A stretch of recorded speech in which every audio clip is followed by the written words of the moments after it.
جان رکھو کہ دنیا کی زندگی محض کھیل اور تماشا اور زینت و آرائش اور تمہارے آپس میں فخر و ستائش اور مال و اولاد کی ایک دوسرے سے زیادہ طلب و خواہش ہے۔ اس کی مثال ایسی ہے جیسے بارش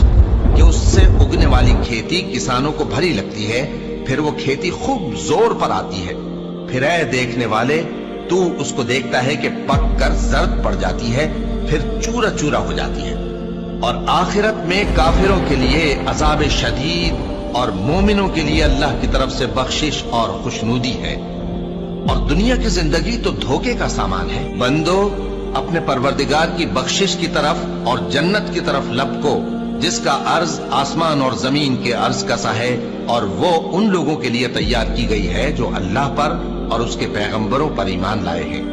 یہ اللہ کا فضل ہے، جسے چاہے عطا فرمائے، اور اللہ بڑے فضل کا مالک